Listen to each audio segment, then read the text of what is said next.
Holy guacamole. Welcome to another episode of Prepper Talk Radio. Guys, this is going to be a fun one. We're going to dig deep, just like the miners of old. We're going to talk about gold. Just kidding. We're going to talk about silver. Why? Because silver is on the rise. It's taking a Doge, rocket coin, whatever else meme thing you want to talk about to the moon right now. And I think you're going to like this. Just getting started. You're going to like this episode. But make sure you hit preppertalkradio.com. Go like it. Go follow us on all of our social media platforms and go buy some swag, some shirts, right? Let everyone know that you're smarter than them. Without further ado, let's jump into silver because holy smokes. 25% rise this year, is that right? Year to date. Yep, year to date. And I think the main reason I wanted to talk about this subject, I love silver, first of all, right? I always want to talk about silver, but what really is happening right now is if we look a little bit into the past, gold and silver gold's been on the rise and silver's been kind of just trailing behind. And now just recently in the past week or so, silver has broken out and is catching up to the rise of gold. So we look at gold and silver in not necessarily, I mean, obviously we value it in dollars and US dollars as kind of a measuring point, but also how it compares to other commodities, to gold, to the Dow, right, to the stock market, and really anything else you want to. And lately it's silver to gold ratio has been around 100 to 1 or higher, in that 1 ounce of gold will buy you 100 ounces of silver. And that has broken down into the 90s. I think it's actually close to 290 right now. And so is really what's setting off all these indicators for all these financial channels, is they're starting to talk more about silver because of what's happening right now. I mean, silver just this last week has gone up, just a 5% this week alone, something like that. And so it's just really catching up with gold. And so that's why I wanted to bring this up, because it's really starting to get talked about. And a lot of these experts say, okay, at this point, and now it has broken out and it's off to the races. It's like one of those word problems, you know. If you start off at 100 miles an hour and another one starts off at 50 miles an hour and you're heading in the same direction, will they ever overtake each other? You know, but silver right now is actually moving faster than gold in terms of that kind of a math word problem. And it bounced at 90, just over 90, and it's at 92.5 right now as a ratio. The historical ratio is about 15 to 1, which means that 15 silver ounces should equal roughly 1 ounce of gold. So if 1 ounce of gold is 3,300, then 15 silver should be closer to $250 an ounce. Yeah. And it's only $35 an ounce right now. Yeah, and at 15 to 1, that historically that's like over hundreds of years. If we look back just 50 years or so, it's closer to 50 or 60 to 1. So it makes more sense. I don't know if that's the right way to put it, but it's more likely that it's going to get to that 50, 60, 70 to 1 catching up with gold, while gold continues to go up in price. If gold were to sit still, right where it's at, like you say, Paris, and it goes down to 15 to 1, you're 100, 250 an ounce or so, like you say. I haven't done the math. But as gold continues to rise and silver continues to outshoot gold, and the reason to say that is because that's what it's done historically. Every time we see very similar, like in the 70s and the 80s, again in the 2000, late 2010s, 8 to 10, around there, it did the same thing. Silver lagged behind, and then boom, it shot gold. And the conditions are different in that things are much worse now. Inflation is higher. There's more dollars printed. There's more debt. There's more reason why the dollar is getting left behind, and the dollar value of precious metals continues to go up. Well, outside of inflation, because inflation is a huge factor in all of this, but inflation will make both go up normally, right? But what's the biggest factor why silver's overtaking its current, why it's jumping so big? Well, I think a big part of that is Man. because it's an industrial metal. And that's where most of the growth has been. But at this point, because of this, where it's starting to catch up with gold, is that the public is starting to see the value of silver, and that it's really just about to take off and break out. Well, we know that the silver, like more people, regular people, everyday people like us are buying silver, right? Mm-hmm. It's the purchasing of silver as a precious metal has gone way up. As a monetary metal. Yeah. As a monetary metal, right? It's funny because I was today years old when I realized what sound money was. Ding. Like I've been using that term right my whole life, not knowing that I was using it correctly, but not knowing where the origin of. It's double meaning. It's definitely double meaning for sound money. Understanding, like, you can know the purity of silver by the sound it makes. Mm-hmm. The same with gold. And I was like, what?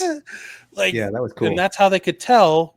For those who haven't, we watched the video today. We'll post it in the notes, so that we could keep up with Shane. But it was phenomenal to understand that. I was like, oh, that's cool. As well as it's sound investment advice. It makes sense, right? Everything comes together. But I was astounded by that. I knew, like, I haven't watched the numbers, seeing how much people are investing in it, but I knew how huge it is industrially.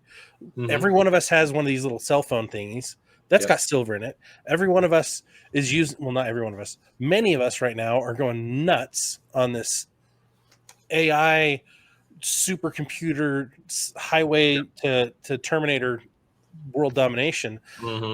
Those all use tons of silver. Every one of those uses silver. So of course that's the boom in the economy right now, is those chipsets and conductors and systems, and that uses a lot of silver. And technology continues to get better. And the next step in batteries, I'm sure you guys heard on the conversation, this has been talked about for the good past year or more, is that the technology in batteries is changing to where it's going to be a solid state battery, which will require a lot more silver in each one of these batteries. And so if the EV trend continues, batteries are going to get better, going to get longer range, and that's going to happen with silver. And before now, the price of silver has gone up significantly. I mean, in the last couple of weeks, it's gone up. It's kind of broken out, but like I say, in the year to date, it's up 25%. But that is driven mainly from demand for silver, and not necessarily monetary demand. Industrial demand more than anything. And like I say, it's just trailing. It's gold is kind of pulling it up. But for those of us who understand silver, the properties of silver. Silver is the most conductive, most reflective. It kills bacteria, it's antibacterial, and it's silver is the most amazing metal in the world. It is, I think, next to oil, it's like the second most important commodity, period. Yet it is a very small part of the overall market, the markets, right? As to its market cap, I guess that's the right word. Well, especially compared to gold or stock market or such. And the industrial control over it has artificially, like, stagnated the value of it. Right? Manipulated is the right word. Yeah, manipulated is the right word. Yeah, they've manipulated it so much that it's kept it at a low price for a long time. And now we're seeing it. Yeah, it is going nuts. It's going a little way faster than I expected. I won't say a little faster, but way faster. When you guys started texting back and forth the actual return rates, I was like, hold on, wait a minute. Yeah. And I started looking at it and going, and it's really stealthy right now. People, investors, we'll call them investors. Gold, they say gold is not an investment, silver is not an investment. I kind of beg to differ. We can talk about that. I don't know if we have enough time, but people need return. Because of the way the market is, because of the way the economy is, people need return. Companies need return.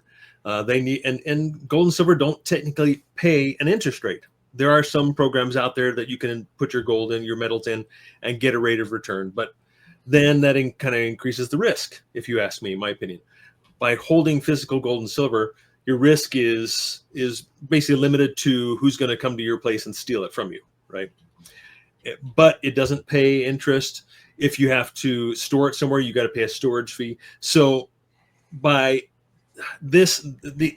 without gold and silver going up as quickly as they are now, people haven't been interested because they're not making a lot of return off of it, because you've been watching the Dow, you've been watching the cryptocurrencies, and people are greedy.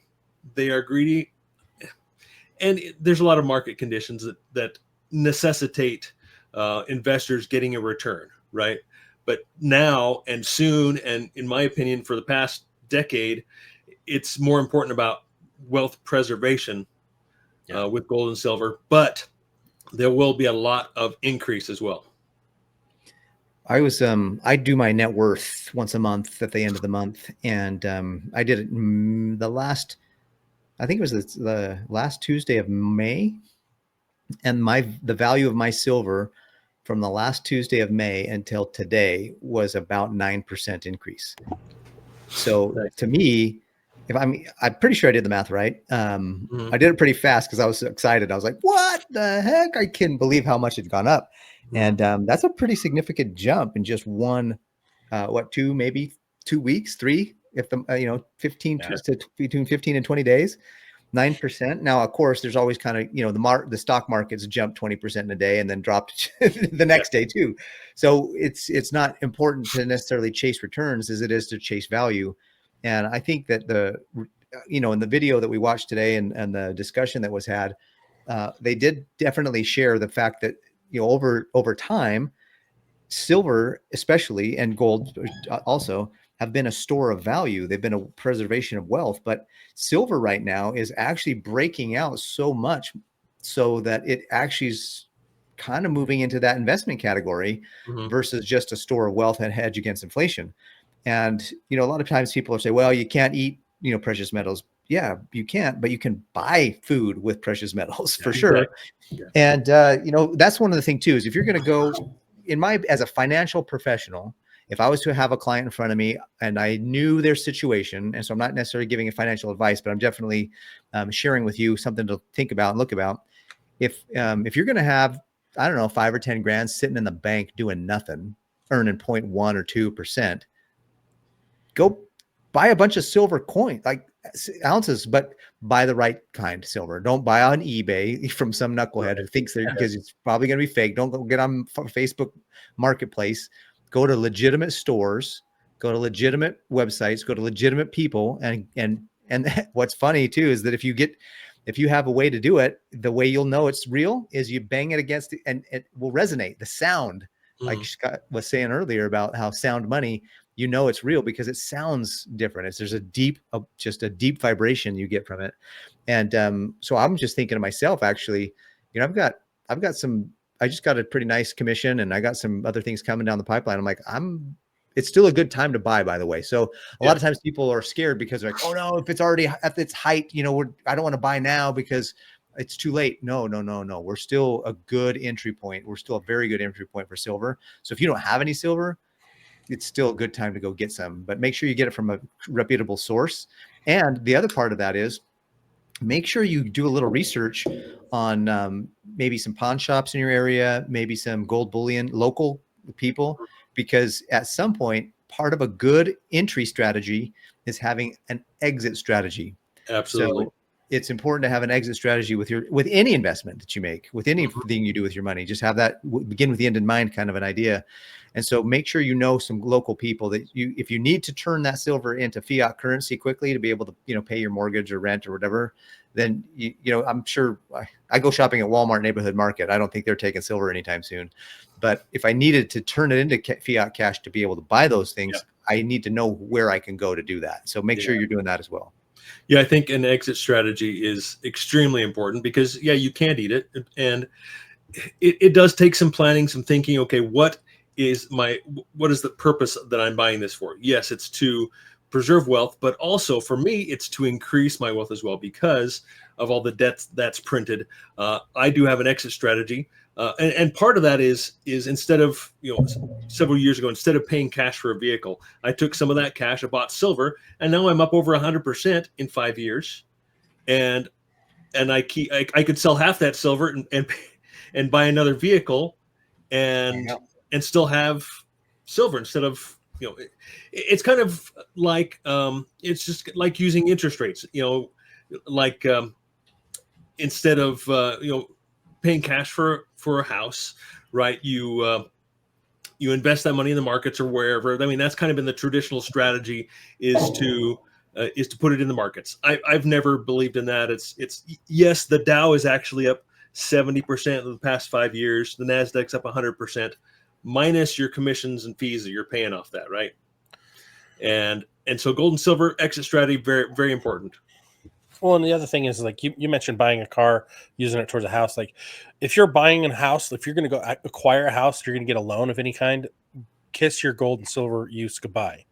You have to have it exchanged into monetary funds, which is horrible. Fiat currency 6 months before you can go use it, right? Because loans are going to fight against that. But here's the thing: my strategy with my precious metals is, when things go sideways, I can use it to pay off my house faster, right?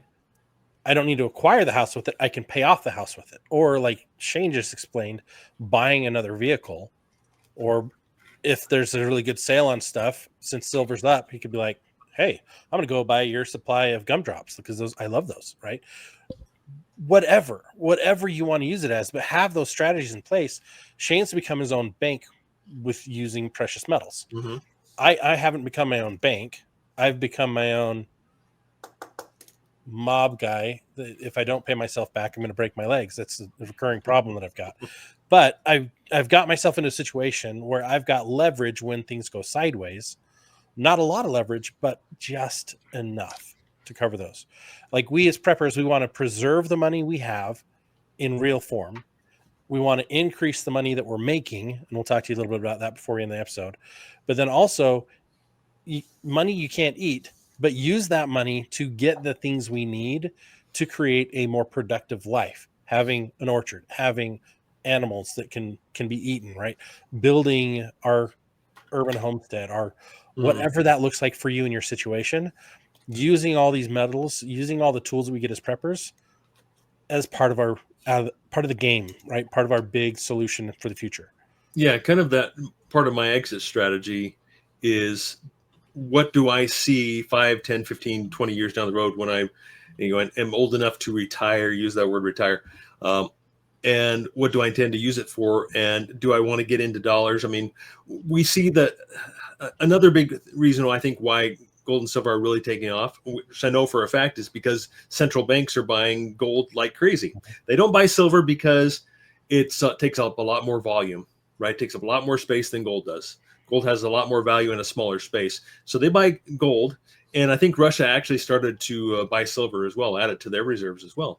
And then there's Basel III, which 1st of July, banks can now put gold on their balance sheets at 100% of the value instead of, I think it was only like 20% previously. So they could only add 20% of the value, and maybe I'm mistaken on that number, on their balance sheet. Now it's going to 100%. So that's another reason why banks are buying. But we know that China buys like crazy. And there's just so many factors we can't really even talk about in this short amount of time.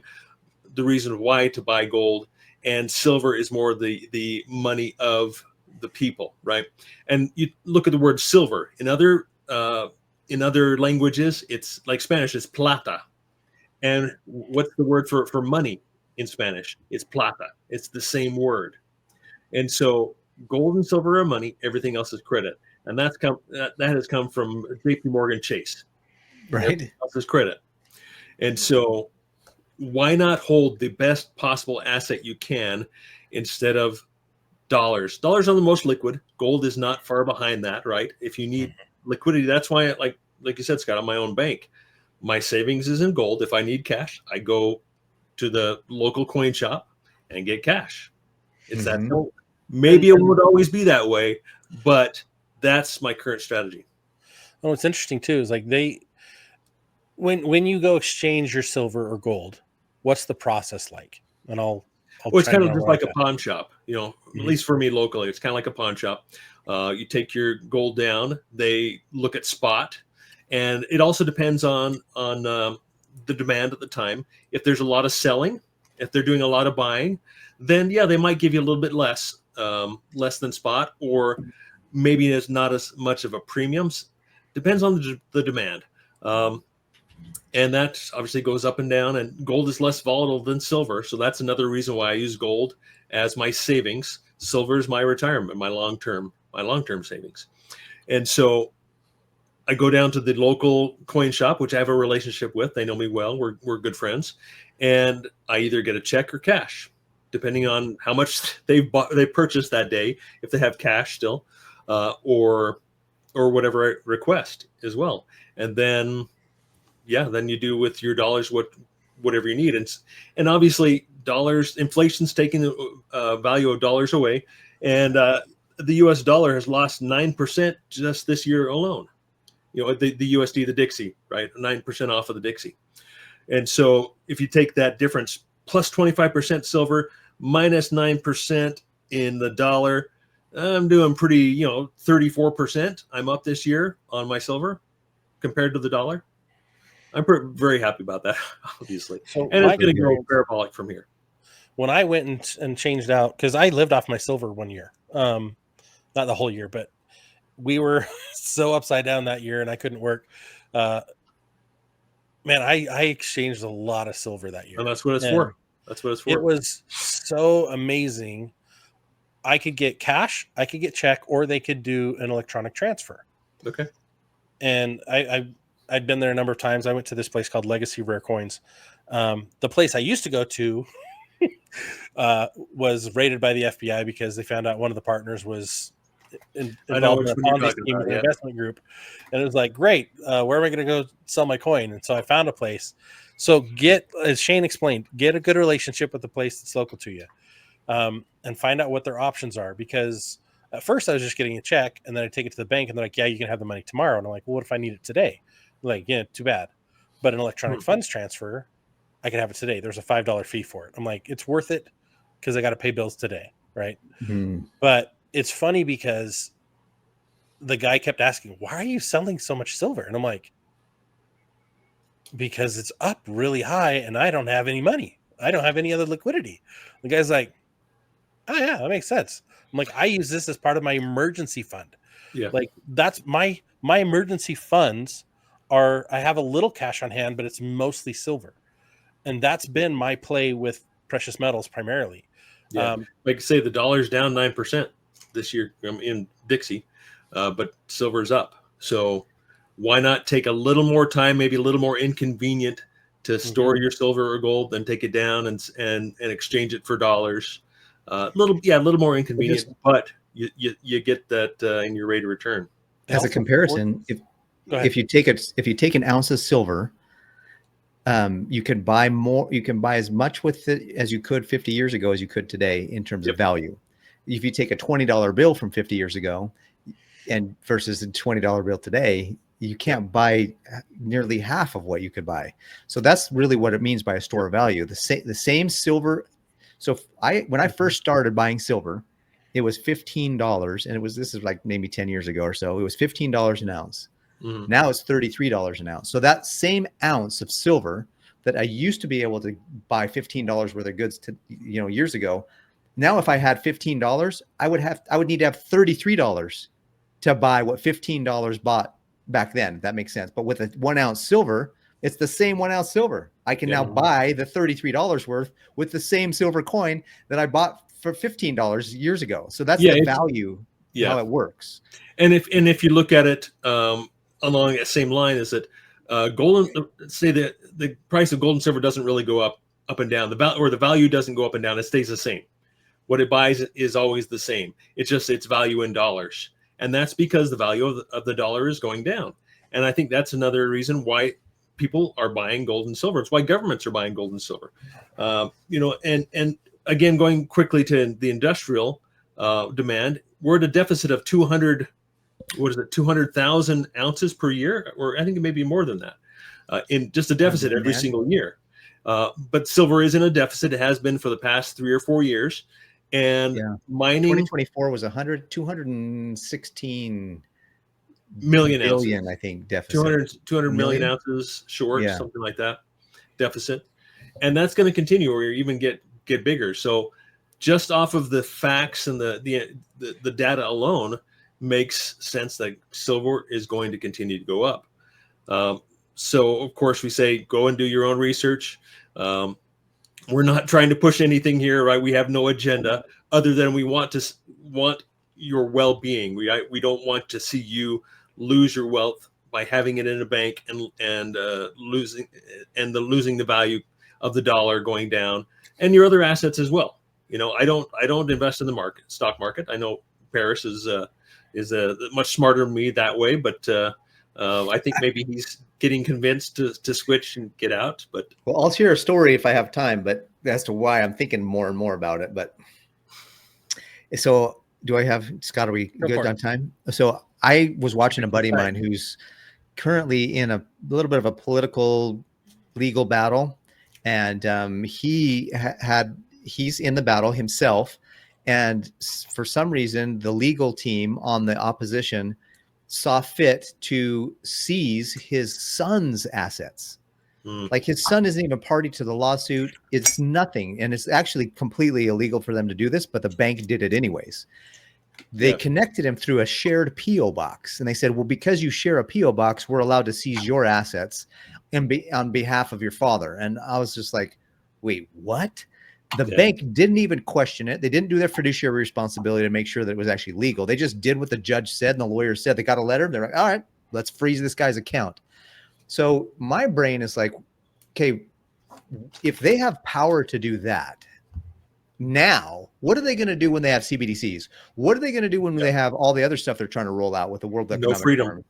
What are they going to do with all that? The only real way for us to be able to exchange with currencies or monies is if we have physical assets. Now, you'll do a lot of research.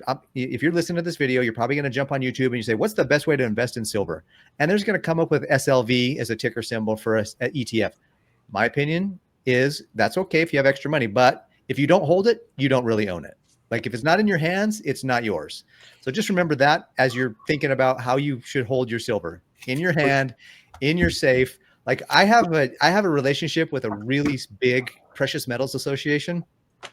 And one of my big concerns with them is, yeah, but if something happens, I got to get all the way to you to be able to get my money. Yeah. I want to be able to hold it myself. So I do have a few, maybe a little trauma, PTSD. I hear you. Holding my gold. So that's one of the reasons why I'm like, you know what? I've got a little bit too much money. I mean, it's earning 4%, so it's good. But I think I have a few. Yeah, sorry, you're right, Shane. Yeah. I have a few too many dollars sitting in a bank, proverbially and metaphorically, that I need to get it out into precious. I think I'm gonna go get some more silver soon. And look how pretty. I mean, it's the most beautiful thing. Silver and gold, most beautiful thing on the planet. I tell you, I don't know. I like my wife better. Well, no, I hear you. You know what I mean. You know what I mean. Well, guys, we've hit our time limit for today. Sorry it's a short episode, but want to thank you guys for being part of the Prepper Talk Radio family. Make sure you join our group over on Facebook, Emergency Prep and Self-Reliance. We do a little bit more in there for you, and there's always a good conversation going on. Also, make sure you hit up preppertalkradio.com/goodlife. We talked about we like to save our money, real money, keep it, right? That's the gold and silver part. But you got to start making more money to outpace inflation. And we got a side hustle that'll do just that for you. Go check it out. preppertalkradio.com/goodlife. You're going to love it as much as we do. Until next time, keep the head on a swivel. Keep those pockets jangling. Stay prepping. Have a good night. Take care, guys. See you next week.